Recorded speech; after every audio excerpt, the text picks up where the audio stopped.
राज ठाकरेंच्या ट्रेनच्या प्रवासाला कॅमेरा म्हणजे 2 कॅमेऱ्याच्या माध्यमातून आपण ही दृश्य टिपतोय। खरं तर अनेकदा प्रसार माध्यमांना प्रश्न विचारले जातात की नेते प्रवास करतात त्याचं काय चित्रण करता, पण हे फार फार महत्त्वाचं आहे आणि हे लक्षात घेण्यासारखं आहे की अशाच दृश्यांना जास्तीत जास्त लोक पाहतात, कारण आपला नेता काय करतो आणि आपला नेता कसा आमच्यासारखा प्रवास करतो हे बघण्याची उत्सुकता महाराष्ट्राला असते। असो, हा आजचा जो दिवस आहे तो आहे सत्याच्या मोर्चाचा आणि त्याच्याविषयी आपल्याला प्रणाली अधिक माहिती देत आहेत। प्रणाली, काय सांगाल, ट्रेन मधला प्रवास अजून सुरू झाला नाही, किती वेळ लागू शकतो? राज ठाकरेंनी आतापर्यंत 3 ट्रेन सोडलेल्या आहेत आणि आता कदाचित पुढची ट्रेन ते घेणार आहेत। त्यांनी जसं मागच्या वेळेला कॅमेरा पर्सन्सना चकवा दिला होता तसं आता थोड्या वेळापूर्वी देण्याचा त्यांनी प्रयत्न केला, परंतु यावेळेला कॅमेरामन काही फारसे त्यांच्या चकव्याला फसले नाही आणि त्यामुळे आता आम्ही सगळेजण प्लॅटफॉर्म क्रमांक 2 वर थांबलेलो आहोत। प्लॅटफॉर्म क्रमांक 1 वरून येणाऱ्या ट्रेन मधले जे प्रवासी आहेत ते त्यांना लांबून अभिवादन करतायत।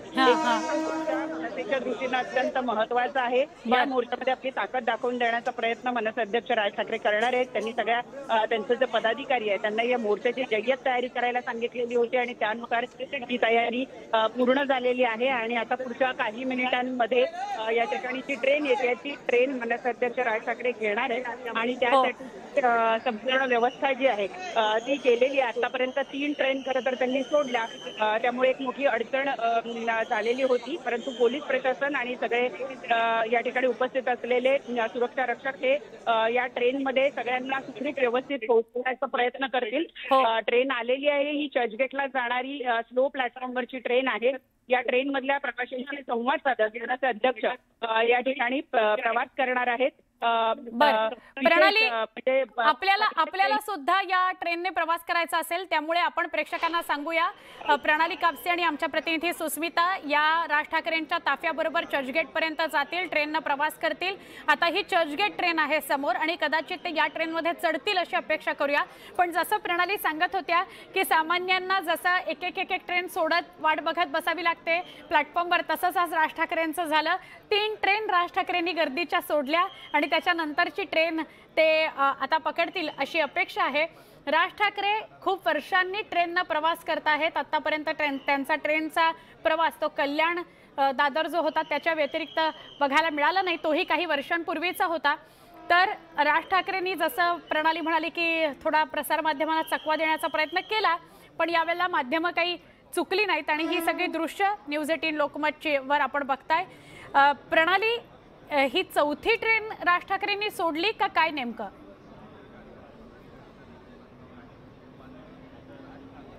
ही 2 दृश्य दादर स्थानकावरची 3 ट्रेन राज ठाकरेंनी सोडलेल्या आहेत। प्रचंड गर्दी आता जमायला सुरुवात झाली आहे। राज ठाकरे स्थानकावर आहेत म्हटल्यानंतर अधिकाधिक गर्दी जमते, घाम आलेला आहे, सगळेजण घाम पुसतायत। हे रोज सामान्यांना जाणवणारं आणि भेडसावणारं चित्र आज राज ठाकरेंच्या समोर आहे। चर्चगेटच्या स्थानकाबाहेर राज ठाकरेंना बघण्याकरता, त्यांना भेटण्याकरता त्यांचा ताफा आपल्याला बघायला मिळतोय। चर्चगेट स्थानकाबाहेरची दृश्य आणि दादर स्टेशनवरून राज ठाकरे अजून निघायचेत त्याची दृश्य। संकेत आपल्या सोबत आहे। संकेत, आता आपण कुठे आहात? राज ठाकरे दादर स्थानकावरून निघतायत, चर्चगेटला पोहोचणार आहेत, काय सांगाल? दादर स्टेशनला पोहोचले आणि आता ते रेल्वे प्लॅटफॉर्मवरती ट्रेनची वाट पाहतात। एकदा ते ट्रेनमध्ये तिकडून बसले की ते चर्चगेट स्टेशनला येणार आहेत। पण राज ठाकरेंचा ताफा म्हणजे त्यांची जी वेलफेअर कार आहे किंवा त्यांची जी लँड क्रुझर कार आहे ती ऑलरेडी चर्चगेट स्टेशन बाहेर त्यांचा संपूर्ण ताफा उभा आहे। चर्चगेटला जेव्हा राज ठाकरे उतरतील तेव्हा ते ताफ्यात बसतील आणि पुढे वेस्टर्न हॉटेलला जाऊन ते काही वेळ थांबतील आणि त्यानंतर 1च्या दरम्यान 1 ते 1:30च्या दरम्यान मोर्चा जिथून सुरुवात होणार आहे मोर्चाला तिथे जाऊन ते इतर नेत्यांना भेटतील। बरं, पण मग संकेत, ही जी मीटिंग होणार आहे असं कळत होतं, ती मोर्चाच्या आधी होणार आहे का आणि मग ती कुठे होणार आहे? मोर्चा जी सर्व नेत्यांची जी मीटिंग होणार आहे ती मोर्चाच्या आधीच होईल, फक्त त्याचं लोकेशन अजून तरी काही ठरलं नाहीये। कदाचित वेस्टर्नला होईल, पण अजून तरी काय सांगता येत नाही। संकेत, तुम्ही असेच सोबत राहा। असं कळतंय की 4 गाड्या राज ठाकरेंनी सोडलेल्या आहेत, दादर स्थानकावरच अजून सुद्धा ते आहेत, गाडीची वाट बघतायत। रोज गर्दीनं भरून आलेल्या ट्रेन्स अशाच अनेक सामान्य माणसांना सोडावे लागतात कारण गर्दी असते, चढताच येत नाही. तसंच काहीसं कदाचित राज ठाकरेंचं झालेलं असावं. आणि फर्स्ट क्लासमध्ये जे प्रवास करतात त्यांना तर कायम अनुभव येतो की फर्स्ट क्लास जरी तिकीट आपण काढलं किंवा पास जरी काढला तरी सुद्धा चढायला शिरेल, घुसायला शिरेल अशी काही परिस्थिती नसते. आणि दादर सारख्या स्थानकावर राज ठाकरे 3 गाड्या 4 गाड्या सोडतात. अजून सुद्धा त्यांना गाडी पकडून पुढे जाता येत नाहीये कारण गर्दी प्रचंड आहे. आणि नेमकं पीक आवरलाच राज ठाकरे निघाले. जरी शनिवार असला तरी गर्दी आपल्याला स्थानकांवर बघायला मिळते. आणि काही गर्दी अशी पण आहे जी राज ठाकरेंना बघायला आलेली आहे. 2 कॅमेऱ्यांच्या माध्यमातून घेतलेली दादर स्थानकावरची ही दृश्य. 4 ट्रेन राज ठाकरेंनी सोडलाय. थोडासा घाम पण आलेला आहे, गर्दी वाढत चाललेली आहे. प्रणाली, सुस्मिता हे सगळे आपल्याला माहिती देतात. आमची टीम त्यांच्या ताफ्याबरोबर आहे. आजचा जो मोर्चा आहे मतचोरी विरोधात, मतदार याद्यांमधल्या घोळाविरोधातला सत्याचा मोर्चा आहे. पण यावर भाजपनं सडकून टीका केली आहे. भाजप ही बाबुलनाथ मंदिराच्या समोर याच्या मोर्चाच्या उत्तरादाखल एक आंदोलन करणार आहे. आपण बघितलं की राज ठाकरेंनी 4 ते 5 गाड्या सोडलेल्या आहेत, वेटिंगवर आहेत. राज ठाकरे स्थानकावर उभं राहत आहेत आणि वाट बघतायत ट्रेनची. हे दृश्य तसं विरळाच असतं, त्यामुळे खूप मोठ्या प्रमाणात त्यांना बघण्याकरता गर्दी जमलेली आहे. त्यांचे नेते सुद्धा शांतपणे थांबून आहेत आणि एक एक ट्रेन येत आहेत. 4 ट्रेन अशा समोरनं गेल्यात. राज ठाकरेंनी या 4ही ट्रेन सोडल्यात कारण गर्दी आहे म्हणून. आणि कदाचित असं कळत होतं की 10:38ची ते चर्चगेट लोकल पकडतील, पण चर्चगेट लोकल सुद्धा गेली समोरनं. गेल्या 15 मिनिटांपासून दादर स्थानकावर उभे राहून आहेत. इथून ते चर्चगेट स्थानकात पोहोचतील, तिथून ते एका हॉटेलला जातील, तिथे ते पदाधिकाऱ्यांशी संवाद साधणार आहेत असं कळतंय. पण असंही कळतंय की पदाधिकाऱ्यांशी जी मीटिंग होणार आहे त्याचं लोकेशन अजून फायनल नाही झालंय. आणि मग 1 ते 4च्या दरम्यान हा सत्ताचा मोर्चा आहे विरोधकांचा. यात फक्त मनसे, उबाठा, शरदचंद्र पवार पक्ष एवढेच नाही तर अनेक पक्ष, विरोधी पक्ष बाकावरचे सहभागी झालेले आहेत.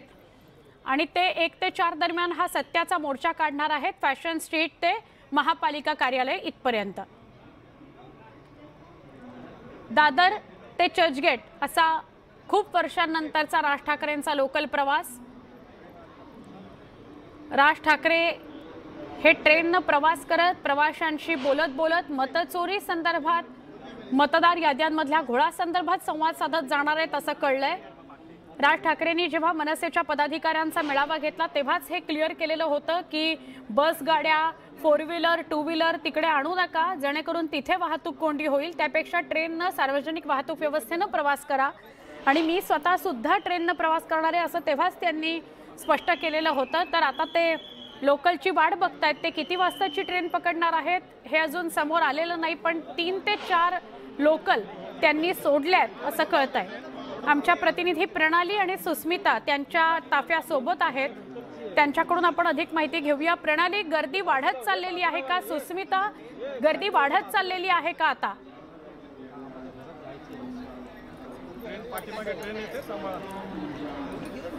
तर ही 2 दृश्य, कॅमेरा 1 आणि कॅमेरा 2 मधली घेतलेली दृश्य ही आपल्याला स्थानक परिसर सगळा दिसेल.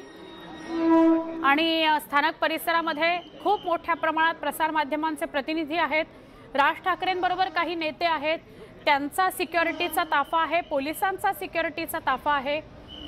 असे सगळे ट्रेननं प्रवास करणार आहेत दादर ते चर्चगेट. राज ठाकरे कधी लोकलमध्ये चढतात याची उत्सुकता आहे. 4 ट्रेन राज ठाकरेंनी ऑलरेडी सोडलेल्या आहेत. गर्दी असल्यामुळे का ठरलेल्या गाडीत चढणं असा काही विषय आहे का हे सुद्धा बघावं लागेल.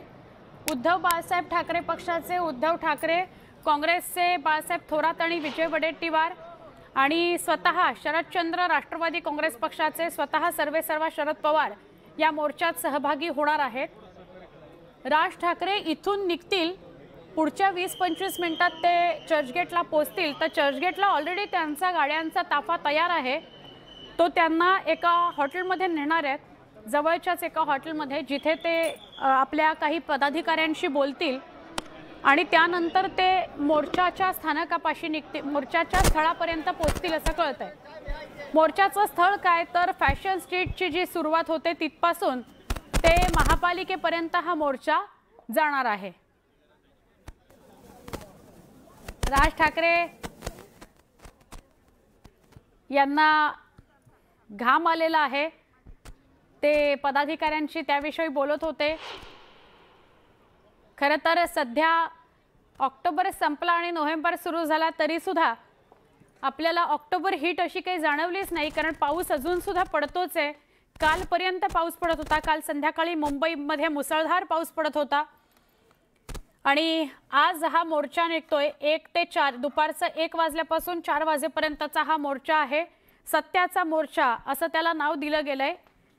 मतदार याद्यांमधला घोळ, मतचोरी याच्या विरोधात हा मोर्चा विरोधकांनी काढलेला आहे। विरोधक म्हणजे फक्त मविया नव्हे तर मवियासोबत यावेळेला मनसे आणि इतर काही पक्ष सुद्धा सहभागी झालेले आहेत आणि सगळ्या पक्षाचे प्रमुख नेते फॅशन स्ट्रीट पासून महापालिकेपर्यंत चालत येणार आहेत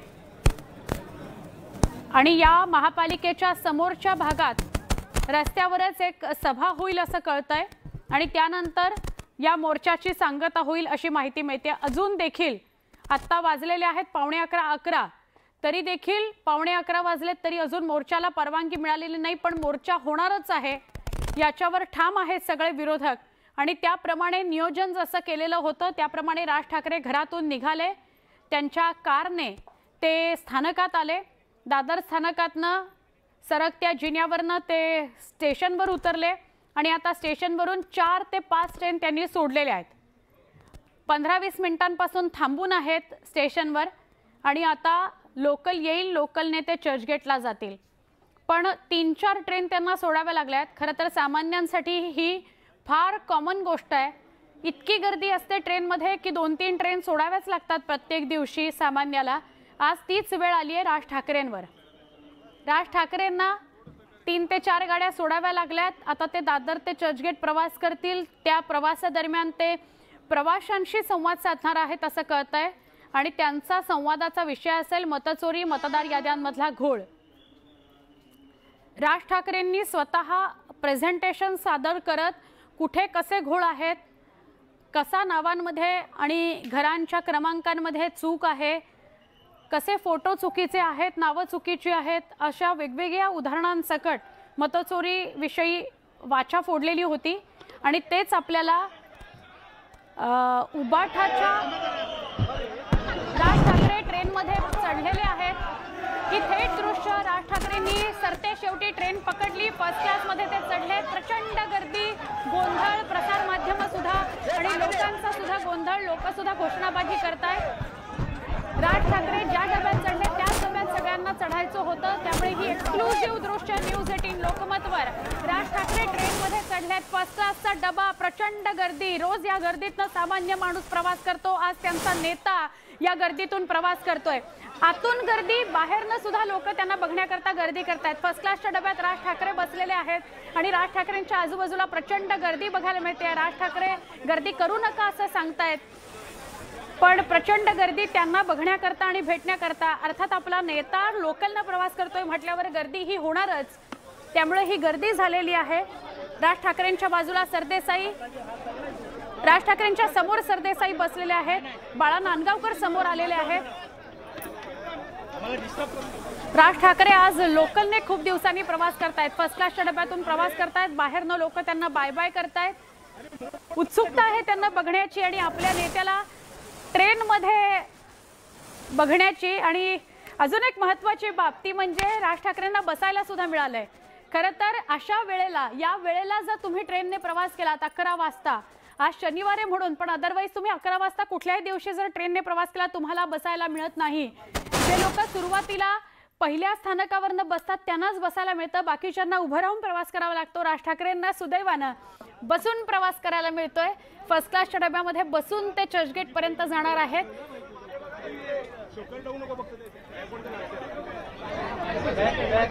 आता पुढच्या 20 ते 22 मिनिटांमध्ये राज ठाकरे चर्चगेटला पोहोचतील, चर्चगेटला त्यांचा ताफा तयारच आहे। ही 2 कॅमेरामधनं घेतलेली दृश्य, दुसरा कॅमेरा खूप सारा मनसैनिकांचा आणि नेत्यांचा ताफा आपल्याला रस्त्यांवर बघायला मिळतोय। खूप मोठ्या प्रमाणात गाड्या आपल्याला बघायला मिळतायत। हा ताफा निघालेला आहे मोर्चाच्या स्थळी। सत्याचा मोर्चा फॅशन स्ट्रीट ते महापालिका. आमच्या प्रतिनिधी प्रणाली आपल्या सोबत आहेत. प्रणाली, ट्रेननं प्रवास सुरू झालेला आहे राज ठाकरेंचा.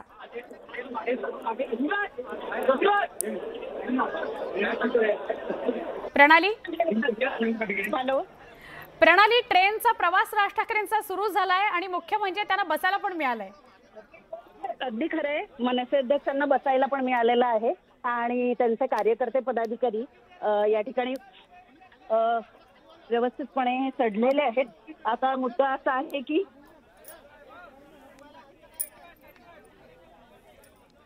मत साधतील असं अपेक्षित होतं, परंतु या ज्या ट्रेनमध्ये एक अडचण आपल्याला इथे दिसून येते.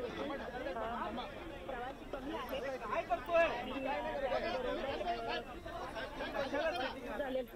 बर प्रणाली, जरा थांबवते आपल्याला कारण आपला आवाज जरा कमी येतोय आमच्यापर्यंत.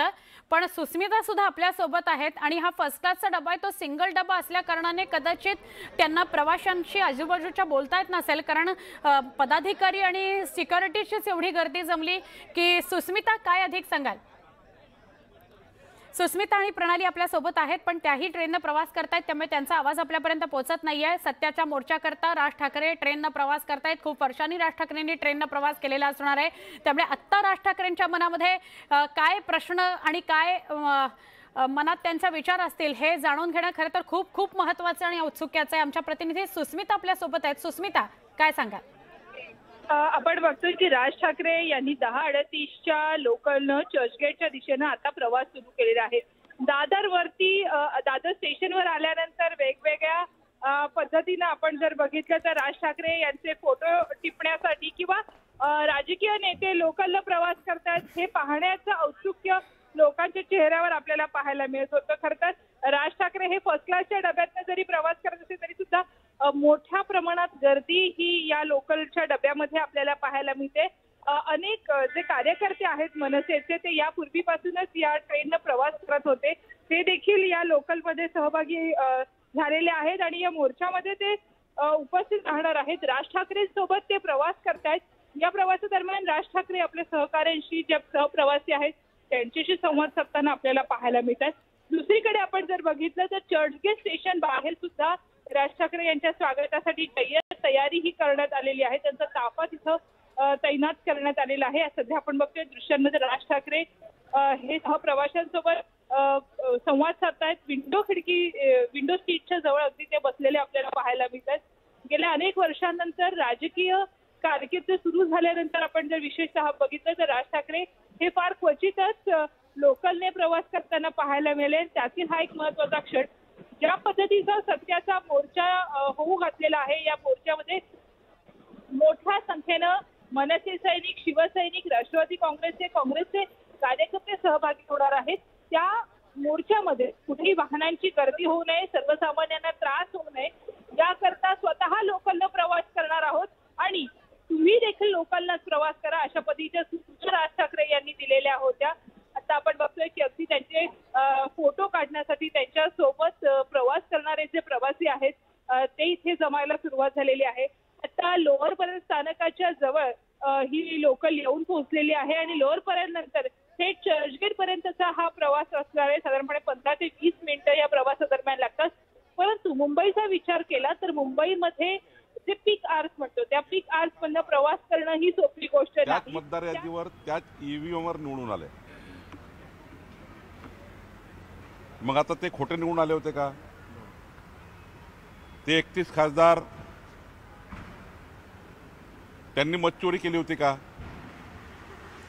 हे जरा आधी मोर्चामध्ये स्पष्ट केलं पाहिजे. हा मोर्चा म्हणजे महाविकास आघाडीच्या पराभवाचे कारण तयार करण्याकरता मोर्चा आहे. हे नक्की सांगणार आहे निवडणुकीची पराजित झाल्यानंतर की हे ईव्हीएम बिघडली होती, मतदान चोरी झालं, मतदार यादी खराब होती आणि आता आक्षेप घ्यायला वेळ आहे ना मतदार यादीला. त्या ठिकाणी आक्षेप न घेता केवळ राजकीय स्टंटबाजी आणि केवळ उद्या निवडणुकीत पराभव झाल्यानंतर कारणं हे देण्याकरता मोर्चा आहे. आणि दुबार तिबार नावं मतदारीत नसावी याकरता ऑलरेडी आम्ही निवडणूक आयोगाची कितीतरी वेळा आम्ही या ठिकाणी आमची बाजू या ठिकाणी मांडली आहे. दुबार तिबार नावं कमी केले पाहिजे आणि खरं तर नव्याने मदर रोल तयार केला पाहिजे ही मागणी आमची आहे. पण निवडणुकीच्या काळात मात्र जाणीवपूर्वक हा मोर्चा काढून एक प्रकारचा जनतेमध्ये संभ्रम निर्माण करणे जसं लोकसभेत केला होता. लोकसभेच्या निवडणुकीची पुनरावृत्ती करण्याचा प्रयत्न काँग्रेस आणि महाविकास आघाडी करतायत. मला आश्चर्य आहे अशा मोर्चाला राजसाहेब जात आहे याचे आश्चर्य मला आहे. त्यांचा विषय ईव्हीएम असला तरी टार्गेट भाजप आहे आणि लोकसभेप्रमाणे फेक नॅरेटिव्ह तयार करण्याचा हा प्रयत्न होतो का? मी तेच सांगितलं, लोकसभेमध्ये जसं खोटारडेपणा केला, लोकसभेच्या वेळी सांगितलं की मोदीजी आले तर संविधान बदलतील, मोदीजी आले तर SC ST आरक्षण काढतील, असं काही काही करून बघितलं. त्यांना यश मिळालं. 31 खासदार निवडून आले. मग तीच मशीन होती, तीच मतदार यादी होती. जिकडं तुम्ही जिंकले त्याच मतदार यादी जिंकले. आज नवीन मतदार यादी नाही आहे ना. मग मला असं वाटतं जेव्हा तुम्ही जिंकता तेव्हा ती मतदार यादी चांगली असतं, जेव्हा तुम्ही हारता तेव्हा ती यादी बोगस आहे, त्या ठिकाणी EVM बोगस आहे असं म्हणता.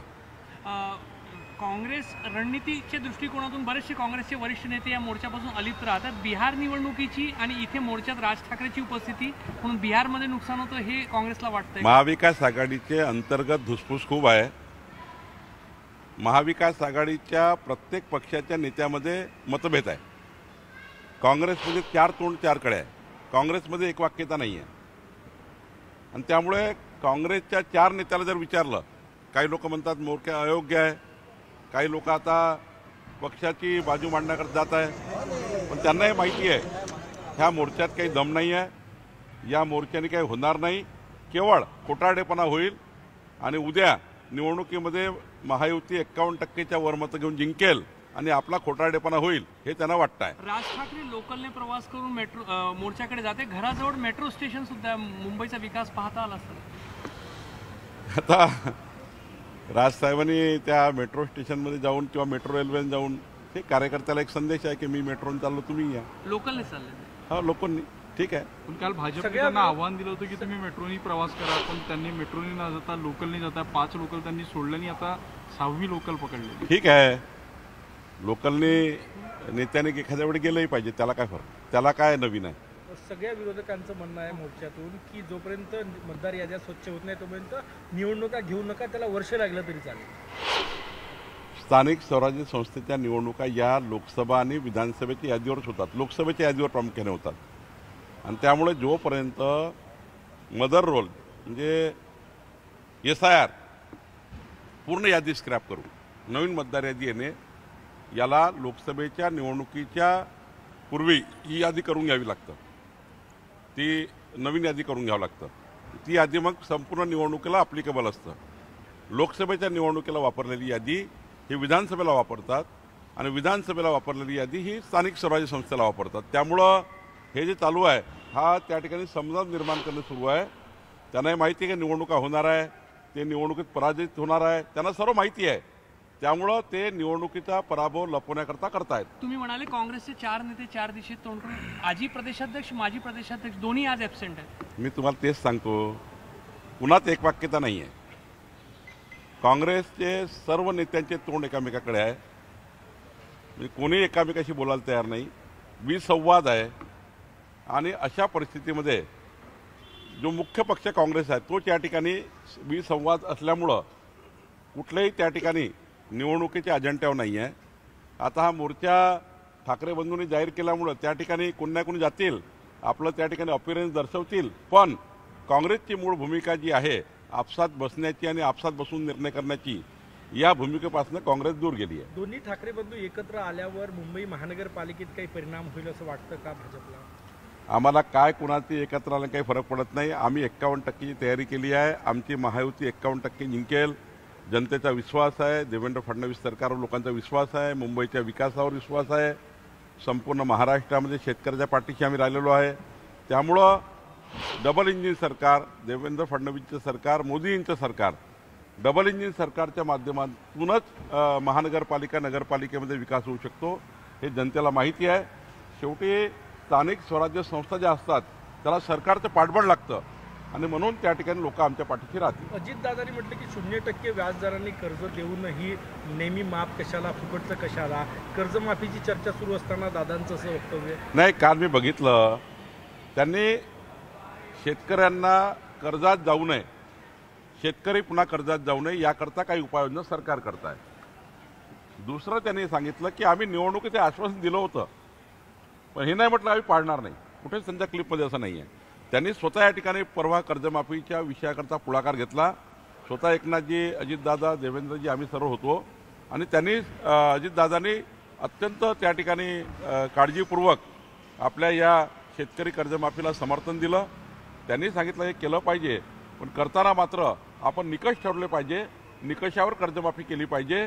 सरसकट कर्जमाफीमध्ये धनदांडग्या लोकांना लाभ होतो हे अजितदादाचं म्हणणं होतं. म्हणून त्या ठिकाणी कमिटीच्या माध्यमातून ज्या शिफारशी येतील त्यावर त्या ठिकाणी सरकार काम करणार आहे.